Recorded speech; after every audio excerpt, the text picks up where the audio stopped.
Usa ka pagtuo, usa ka tingog,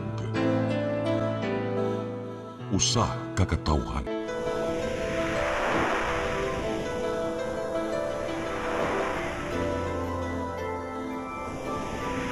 Cebu Catholic Television Network.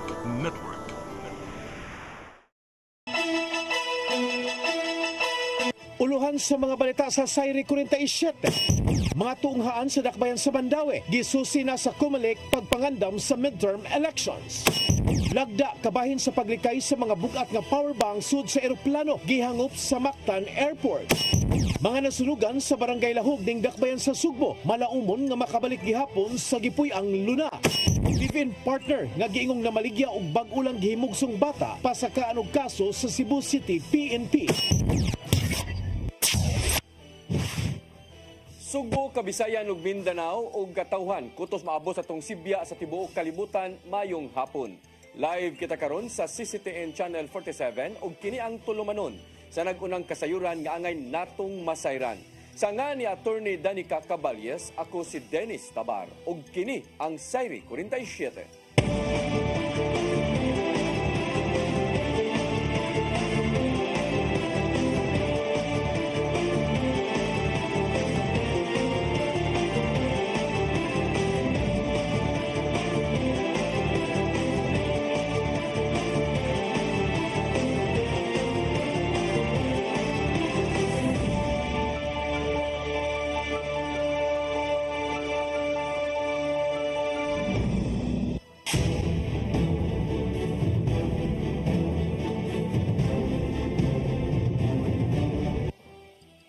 O karon sa kumpletong detalye sa atong mga balita, Commission on Elections sa siyudad sa Mandaue may susi na sa mga tunghaan nga gamiton isip presento alang sa umabot nga eleksyon sa Mayo 12. Andam na usab ang siyudad nga mutanyag sa mga butang nga gikinahanglan. Ang kasayuran ihatod ni Mary Rose Sagarino. Moabot sa 271 ang presinto sa siyudad sa Mandaue alang sa umaabot nga eleksyon sa Mayo. Ang Commission on Elections Local Office nag-inspeksyon sa kondisyon sa mga tunghaan nga gamiton sukad miaging tuig. Mato ni Jacqueline Ruyan, ang election assistant, kang wala ray mga gikinahanglan nga repair. Ano ni ang inspection mo? Ano man na, ma'am? Kung may resulta ito, ma'am. Okay raman siya. Okay ra. Ang ilasang electricity, okay ra po niya. Naalang sila request ka ng mga busted lights. Matod ni Ruyan nga wala raw say gamiton nga mga makeshift classroom. Ang Mandaue adunay moabot sa kapin 236,000 ka mga rehistradong butante. Alang sa mga nadaot nga suga, matod ni Miguel Lumapas, ang Executive Secretary ni Mayor Glenn Bresede, nga tukiun kini nila sa sunod nga paragtigom sa local school board aron mapulihan. Giawhag ang mga tunghaan sa pagsumiter og request sa syudad aron gilayon nga mahatagan sila sa mga gikinahanglan nga suga ug ubang mga butang. We want to ensure nga wali guba nga suga ika-election kay mabdan ra ba og 6 PM and onwards ang ato ang activity sana during election day and ginantahayag ang atong schools no para safety sad sa ato ang kuan magamit man sa students after. Samtang matod ni Ruyan nga nagpaabot pa sila sa laing batch sa election paraphernalia. Nadawat na nila ang form sa final testing and sealing. Samtang ang City Treasurer's Office nakadawat na usab sa non-accountable paraphernalia sama sa thumbprint taker og secrecy folder. Mary Rose Sagarino, CCTN News. Kapin sa siyentos ka mga magtutudlo sa Lapu-Lapu City, gipailawom na sa pagbansay-bansay isip mga sakop sa Electoral Board. Mukuha usab sila og pasulit gikan sa DOST-7 aron matistingan ang kahibaw bahin sa automated elections. Ang kasayuran ihatod ni Crystal Joy Filerca. Napaubos na sa Electoral Board training nga gipasiugdahan sa Commission on Election ug Department of Science and Technology ang 604 ka mga magtutudlo sa dakbayan sa Lapu-Lapu nga moserbisyo isip Electoral Board members sa eleksyon karong Mayo 12. Matod ni Attorney Anjanet Lamban, ang COMELEC officer sa Lapu-Lapu, nga ang dakbayan sa Lapu-Lapu adunay 302 ka clustered precincts ug ang ilang gipada sa training mao ang chairman ug poll clerk sa Electoral Board. Ang mga magtutudlo ni paubos sa tagduha ka adlaw nga training o gibahin sila sa tulo ka batch. Una ni adtong Marso 8, Gisundan ni adtong Marso 10 ug ang uwahing training ni adtong Marso 12. Paghuman sa ilang training, gipaubos dayon sila sa certification exam sa DOST. Tungod kay base sa Republic Act 9369, kinahanglan nga masiguro sa Science Department nga ang mga electoral boards napaubos sa training sa paggamit sa automated counting machine. Matod ni Attorney Lamban nga subay sa maong balaod, kinahanglan nga ang electoral board matag cluster adunay usa nga makapasar sa maong certification exam. What is mandated by the law is at least one of the EB member, electoral board member, must be certified by the DOST. Sila'y gitawag nga written, which is online examination, and the practical, maning hands-on gyud sila sa atong ECM. Dugang pa sa COMELEC officer nga mahinungdanon nga mapaubos sa certification exam ang mga magtutudlo, aron kini sa pagsukod sa ilang kaalam sa paggamit sa automated counting machine. Dapat kamao sila mo-handle, mo-operate no, sa procedure sa pag-conduct sa election using the ECM. Mo nang naang DOST. Hinuon sagad kanila nakaserbisyo na ni adtong nang labay nga mga eleksyon. Maong dako ang pagsalig ni Attorney Lamban sa mga magtutudlo nga ilang gipaubos sa training. Sa kasamtangan, wa pay resulta sa maong examination. Apan gitataw sa COMELEC officer nga bisan og adunay dili makapasar, mihatag siya og kasiguraduan nga ang tanan nga napaubos sa training makaserbisyo karong eleksyon. Makaserve na sila kanang do, for example, may isa nga wala makapasar. Parisan man siya sa nakapasar. Kay ang balaod at least one naman. Crystal Joy Felerca, CCTN News. Mga nananom og utanon ug ubang agricultural products sa syudad sa Mandaue wala pa nakatagamtam og grabing epekto sa nagkainit na nga panahon. Samtang nagpadayon ang monitoring sa Agricultural Office sa syudad aron maabagan ang mga mag-uuma. Ang kasayuran ni hatod ni Mary Rose Sagarino. Wala pa'y nadawat ng mga reklamo ang Mandaue City Agriculture Office gikan sa mga mag-uuma o gardener sa epekto sa init sa panahon sa ilang pananom. Matod ni Sharon Mangadlaw ang City Agriculturist nga itandi sa miaging tuig di na sinati ang El Nino. Grabing kadaot ang nabatyagan di na nga matay ang ubang pananom. So far, na-sustain ra gihapon tungod kay dili man pareha last year nga super init gyud. Karon mo init ikagabi mo ulan baya. So, for now, at least okay pa ato ang mga tanom. Sa pagkakaroon, padayon ang monitoring sa City Agriculture Office. Sila padayon nga naghatag og mga sidling sa nagkadaiyang lagutmon ug utanon. Sagad sa ilang gipanghatag sa mga gardeners, drought-resistant variety nga dili nagkinahanglan og daghang tubig. Gipanghatagan na usab miaging tuig ang mga gardeners og container sudlanan sa tubig og mga shade net aron pagprotekta sa mga pananom dili maigo direkta sa grabing kainit. Isip usa ka industrial city, matud di mga adlaw nga walay dagkong tamnanan sa Mandaue. Sagad mga garden din ang ilang pananom alang silang personal nga konsumo o ibaligya sa ilang barangay.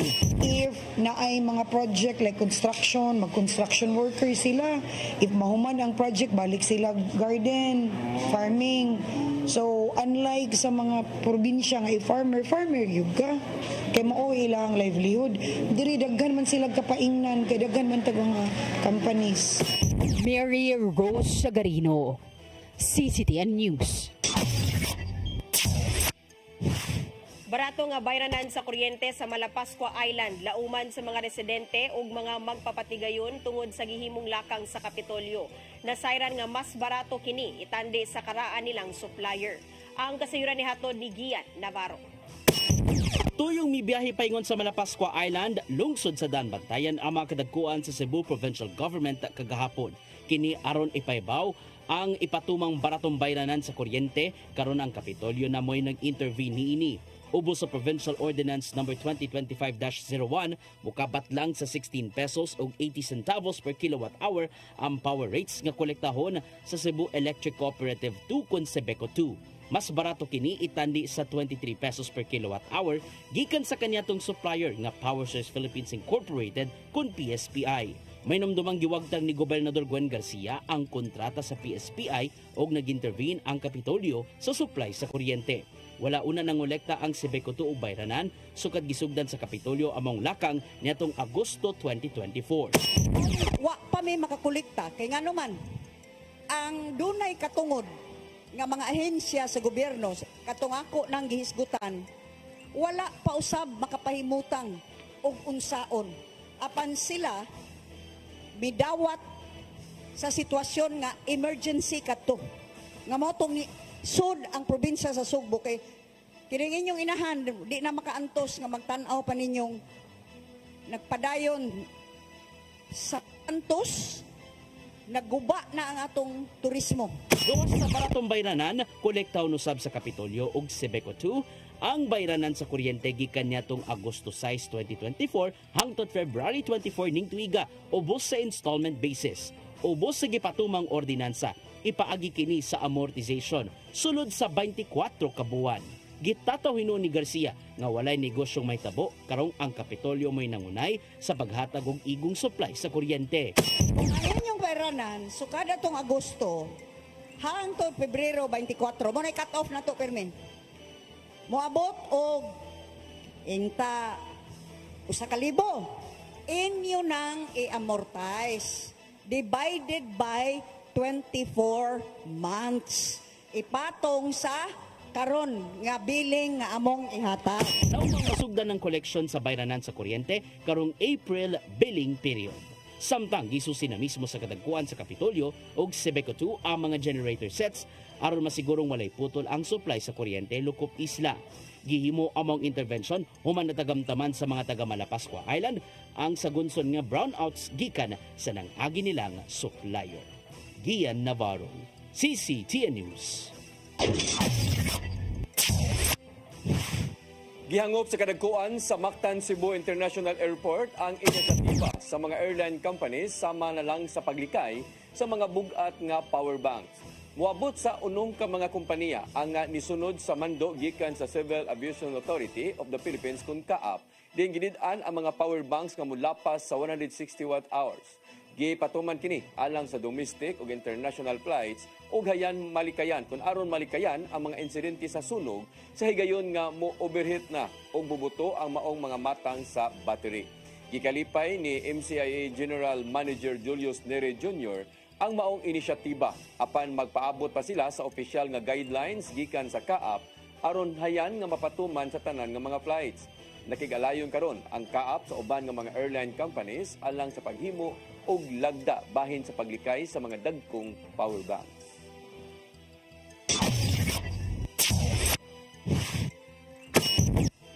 Musunod, mga nasunugan sa barangay Lahog ding Dakbayan sa Sugbo, malaumon nga makabalik gihapon sa gipuy ang luna. Kana og daghan pa mga balita sa pagbalik sa Sayre 47.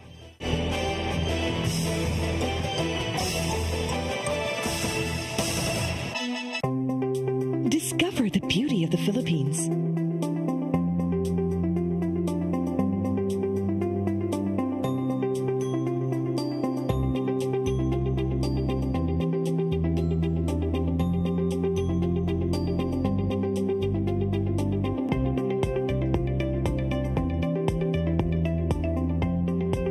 With Philippine Airlines, the country's flag carrier.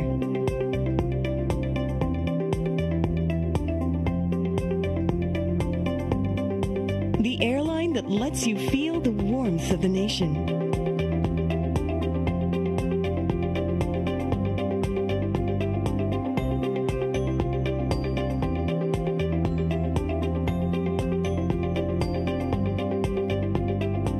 Mabuhay!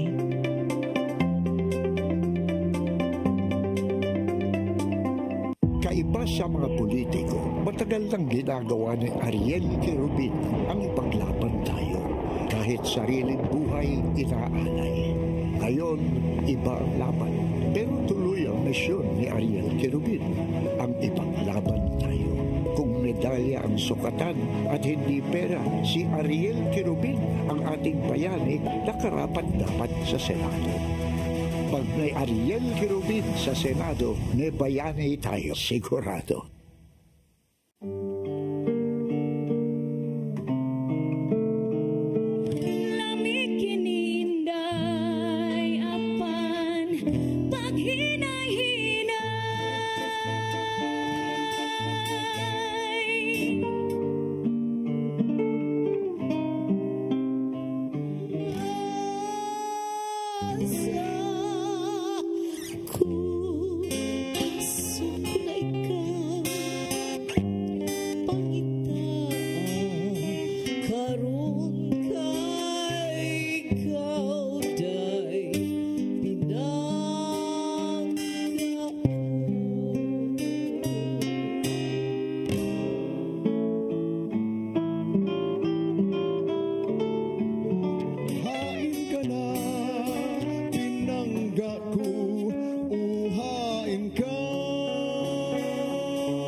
Batiun ko.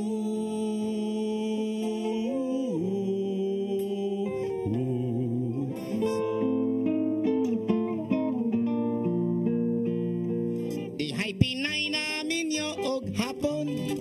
Hapon nga tigulang og hubakon. Sugod siya kay iya lang hok-hokon.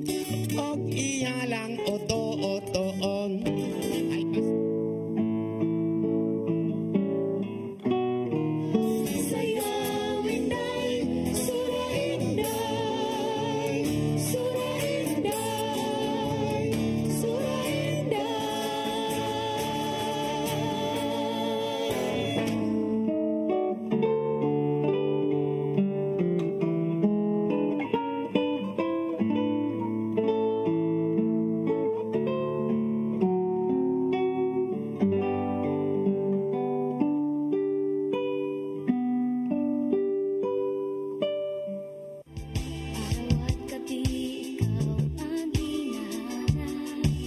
Manalyn Reynes. Gamay pang bata, dihang nagpakita sa iyang abilidad sa pag-awit. 10 anyos parang dihang nagkasuho sa Regal Films ug mihimo sa iyang unang pelikulang To Mama with Love. Gisundan kini sa ubay-ubay pang pelikula recordings.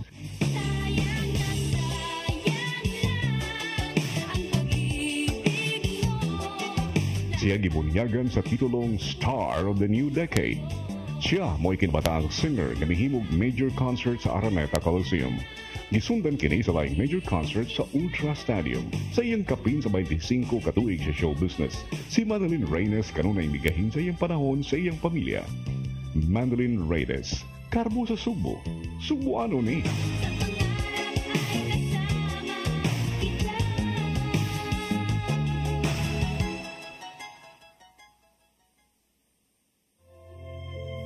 Kinabuhi, puno sa hagit. Sumpila ka, Dria! Ay, panginarte! Pagdita ka! Puno sa pangutana. Bata pa gani ka kayo? Nagpuyab-uyab na ka? Kinsa man ang mga masakitin nato din ay karoon na kinsa! Kung si buti mo'y pasabot na di. Puno sa luha. Nagpili pa. Ako nga imong anak o kanay imong mga babae. Kasuko. Ano pa? Ano mo itang ka ni Papa? Apan bisan mangit-ngit pa ang imong kalibutan, aduna pa'y nagpahiping kahayag. Aduna ka pa'y kasumbungan. Mga laman, hanap na. Dear Tatay, tunog na unlod na. Nganong wailaing pagi aron masabtan nato ang Biblia. Kinanglan nga doon natay relasyon kang Isus. Hangtod sa lain natong panaguban, daghang salamat siya. Tunog na unlod na.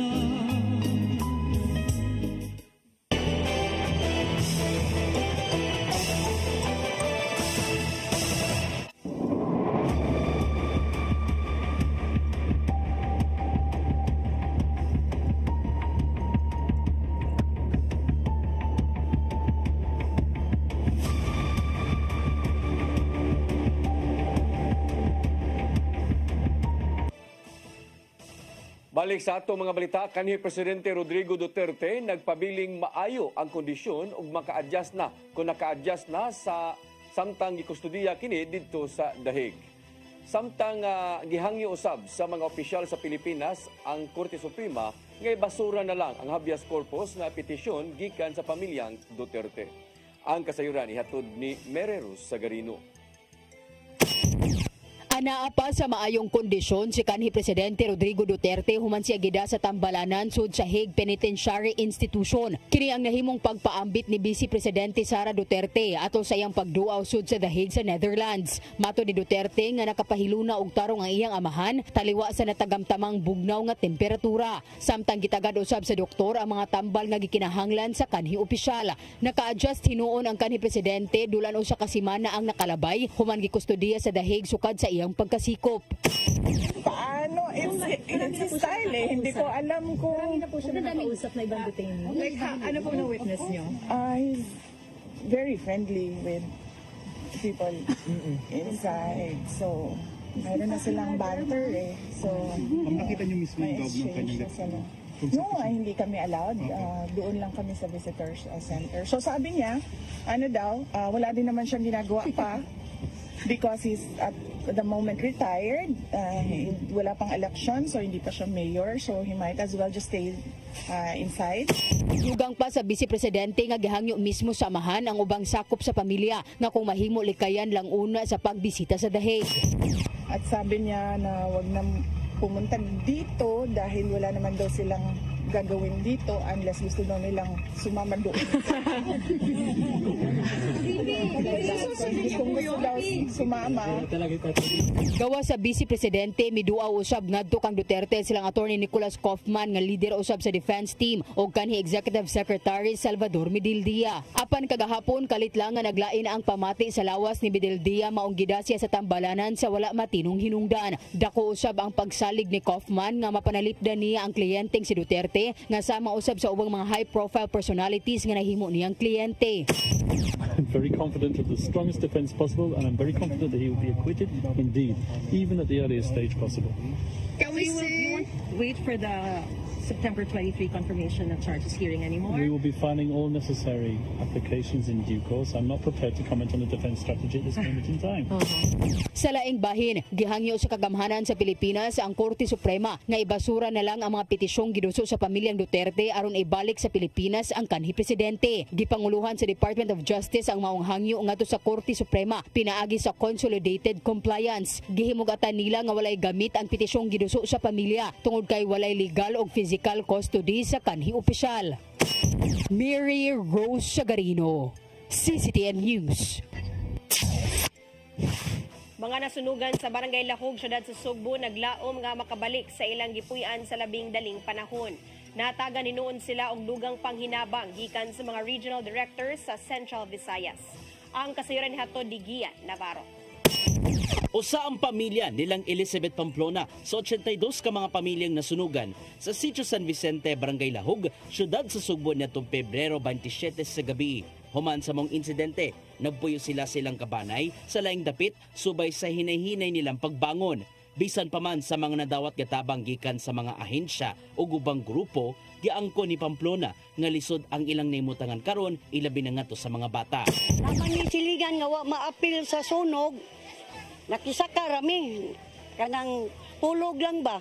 Kanya ako ganing mga apo wala jud kay eskwela tarong kay wala man jud mi kapuy-an jud og nasayang nga ang maong dapit nga nasunugan usa ka capital-owned lot. Maong nagpatabang ang Cebu City Government pinagi sa Department of Welfare for Urban Pool kundi WUP ngadto sa Cebu Provincial Capital.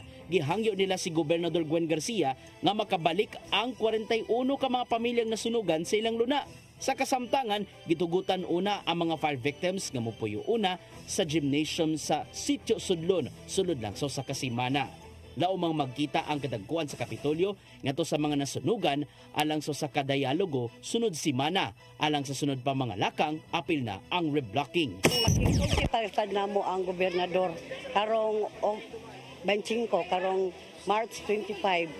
Maunang maurasang giampo nga unta maluoy siya namo. Nagkawasi noon ang tabang gikan sa mga nagpakabanang grupo ngadto sa mga nasunugan sa Sitio San Vicente. Nagtampo-tampo ang mga regional directors gikan sa mga ahensya sa gobyerno alang sa paghatag og relief goods. Nakadawat ang 82 ka mga pamilya og grocery packs, hygiene kits og higdaanan gikan sa Arena 7. Samtang naidugang relief goods ang Department of Social Welfare and Development 7 ngadto sa mga nasunugan. Matod ni Assistant Regional Director Juanito Cantero nga danang natagan og dugang hinabang ang ahensya ngadto sa mga residente.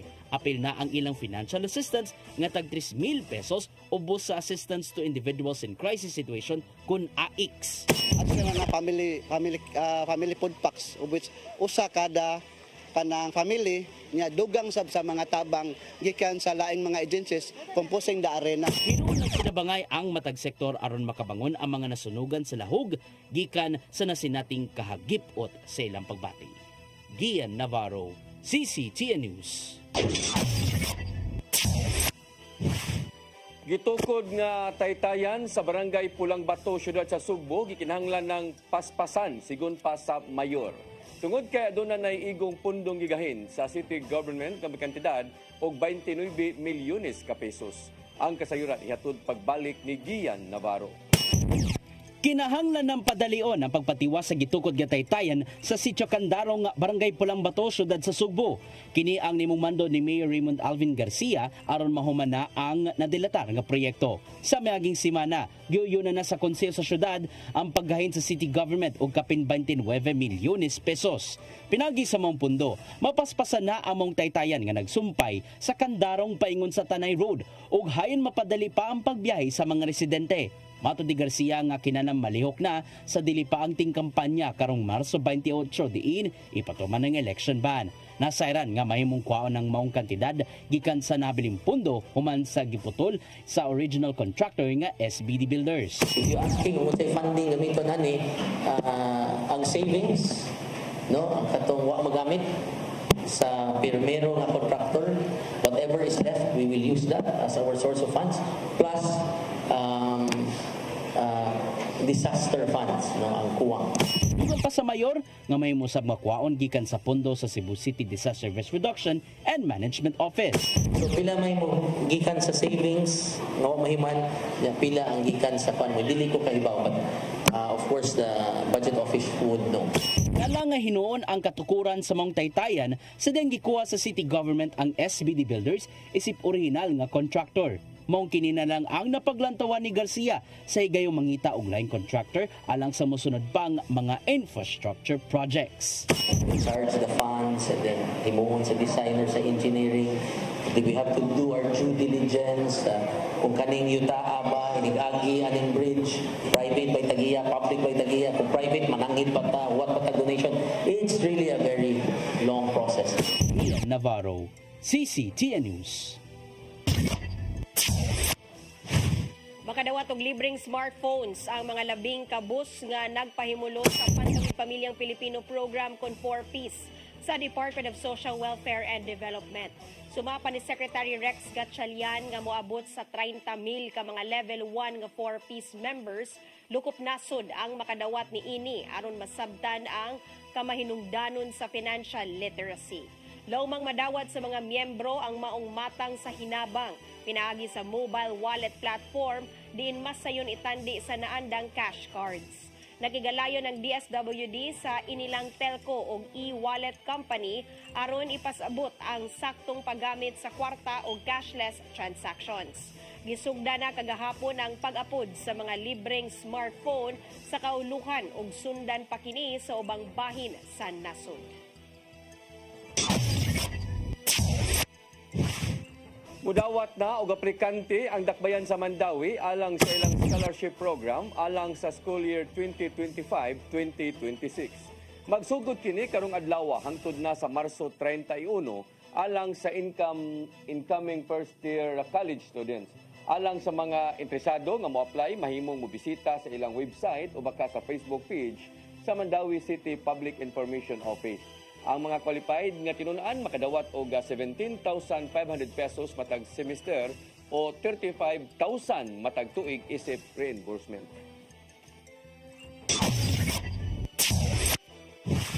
Gipaibalo sa Philippine Statistics Authority 7 nga miabot na og 7.1 milyon ka mga tao sa Central Visayas ang nakaparehistro sa National ID System niadtong 2024. Miabot ta kini og 101% diin milapas na gikan sa ilang target nga 7.04 milyon ka mga registrants lukop rehiyon. Matod sa PSA 7, nag-una ang Sugbo nga adunay 4.49 milyon ka mga nagparehistro sa National ID System sa milabay lang nga tuig. Gikan sa kapin 7 milyon ka mga registrants, kapin 4.5 milyon ka mga National ID cards ang nahatag na ngadto sa mga nagparehistro. Tingwa sa PSA 7 nga mapalapdan pa ang National ID registration ning tuiga. Diin malakip niini ang mga batang anaa sa 1-year-old paubos.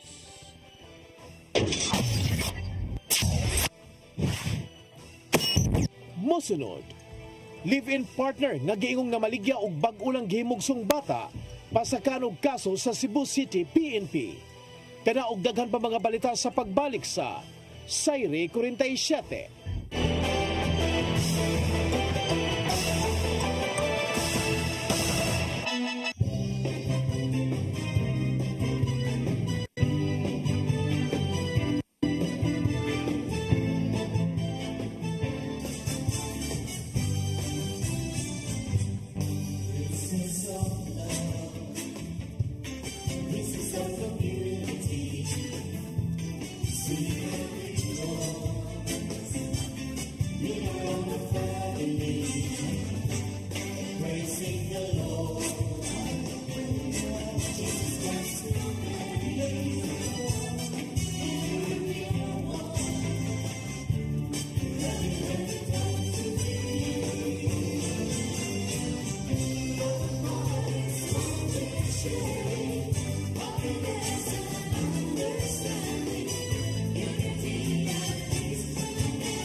Ito ang programa kung saan magko-collaborate ang ating mga Ozone doctors para ibahagi ang kanilang kaalamang medikal. I believe with all my heart that the Lord is allowing us to understand that He's the one who are extending this life and we have to take care of our body. Yes.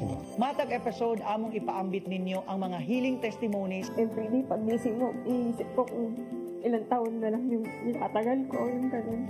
This is your path to a new start. Ozomed Wellness Clinic New Start. Mapapanood every Saturday, 8 to 9 a.m. Og ang replay airing matag Miyerkules, 1:00 hangtod 2:00 sa hapon. Dinhilang sa CCTN Channel 47. I am the God that healeth thee. I am the Lord, your healer. I sent my word and healed your disease. I am the Lord, your healer. I am the God that healeth thee. I am the Lord, your healer. I sent my word and healed your disease. I am the Lord, your healer. I am the God that healeth thee. I am the Lord, your healer. I sent my word and healed your disease. I am the Lord, your healer. I am the God that healeth thee. I am the Lord, your healer.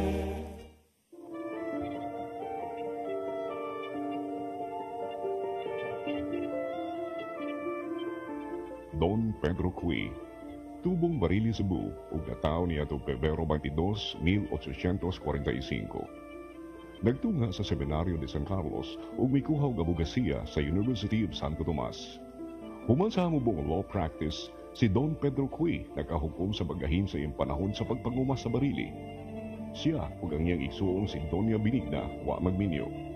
Ang ilang kinabuhi na sentro sa pagtabang sa mga kabus, labi na sa mga tiguang nga wa nay kapainan ug ipasagdan sa pamilya. Nakita ni Don Pedro Cui nga kung siya ana-ana sa kilom-kilom sa iyang kinabuhi ug masulubon bisan pa sa iyang bahandi, unsa pa kaha ang mga tiguang nga nahikawan sa katigayunan ug pagmahal. Kini mo'y nakapaaghat kang Don Pedro ug Doña Benigna sa pagtukod ug bay pahuwayanan sa mga tiguang nga kabus ug pinasagdan. Kini ang Hospicio de San Jose sa Barili. Sa hinapos nga bahin sa iyang kinabuhi, gihatag ni Don Pedro ang katunga sa iyang katigayunan ngadto sa iyang mga igsuon ug ang katunga niini ngadto sa hospicio. Si Doña Benigna gihatag usab sa iyang katigayunan ngadto sa hospicio.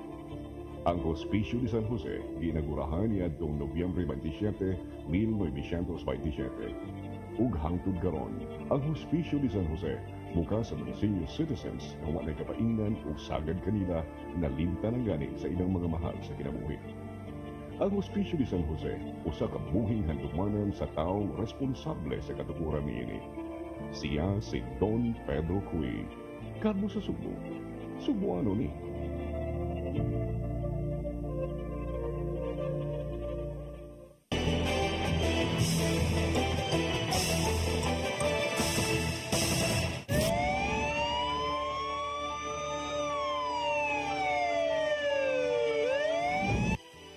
Balik sa atong mga balita, kapulisan sa Dakbayan sa Sugbo miandam na og kasong ipasaka batok sa mag-live-in nga giingong namaligya sa ilang bag-o lang na himugsong bata sa kantidad nga 100,000 pesos. Lakip sa ikiha mo ang middleman nga mo'y nakapalit kuna mo'y nagbaligya usab ngadto sa masuso. Ang kasayuran ihatod ni Arnold Bustamante.